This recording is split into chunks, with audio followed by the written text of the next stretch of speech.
lawsuit and got legal fees. And as soon as people heard that, they don't talk about her anymore. The Times didn't say that. Nobody said it. I had this woman telling everybody about me. She took a deposition, and I went before a jury on a trial. That's all she knows about me.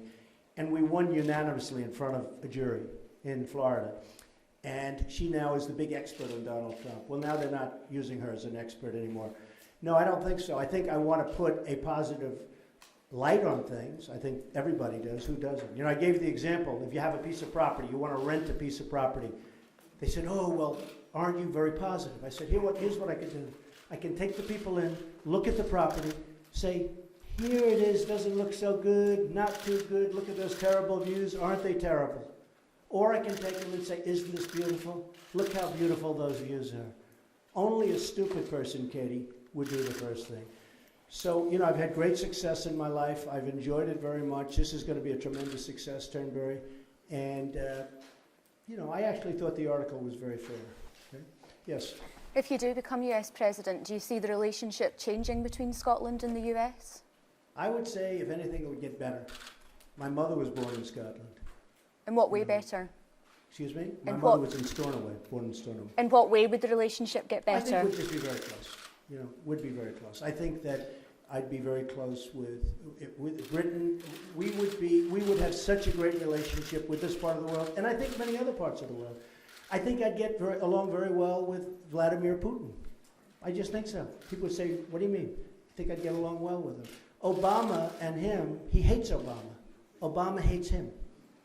We have unbelievably bad relationships. Hillary Clinton was Secretary of State. She was the worst Secretary of State in the history of our country. The world blew apart during her reign. Now she wants to be president. I think I'd get along, I think I'd get along very well with a lot of people. What about the statistics do you share with Vladimir Putin? I don't know. I don't know. But I was there. I had a major business there for a little period of time and had a very good relationship with people in Russia. I had a great relationship with the people of Russia. I think I would probably get along very well with Putin. I think I get along very well with the people from China. And the problem we have is that the people running China, Mexico, Japan, all of the leaders of those countries are much smarter, sharper, more cunning than our leaders. And they're taking advantage of us because our people don't have a clue. Our leaders don't have a clue. Okay, question behind? Yes, go ahead. You say that you're not, you don't do politically correct.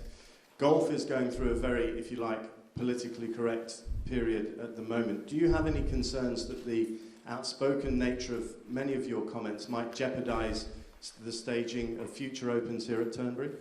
Doesn't matter to me. I have to do what's right. What I said in the United States turned out to be true. It was right. We're talking about illegal immigration. So if it does, it does. All I can do is give the greatest canvas anywhere in the world. This will be the greatest canvas in the world. And especially when it's renovated and finished the way they've wanted it for decades. The RNA has wanted this to be done for decades because it's sitting there. We're talking about land that's sitting in the ocean that they wanted to use. So all I can do is give the greatest canvas. You see what's happening today with the Women's British Open. The women are coming off the course saying, this is the greatest course we play on tour. They play the best courses in the world. They say, this is the greatest course we play on tour. It will be even better in a year from now. But you know, we'll have to see what happens. But for your business to be successful here, the publicity and all that goes with staging the Open surely is going to be beneficial.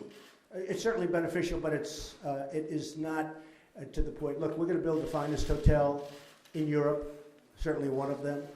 We have the views of the ocean. We have the best course. We have all of this together, and it does very well. It does very well. And I suspect that, I will say that this is considered the favorite course of the players, as you know. In a vote of the players consider Turnberry to be their favorite course. So there's a lot of pressure to come back to Turnberry, and its location is so incredible. The location along the ocean, the whole thing. So I think there's probably not going to be a problem with that. But I've always had a very good, you know, I have a U.S. Open coming up, Women's U.S. Open. I have a PGA Championship coming up. I have the World Championship of Golf, many of them. We have currently, today as we sit, we have the Women's British Open. So we've done very well with championships and with golf. And if the authorities turned around and said, actually, no, given what you said about the Mexicans, we're going to take those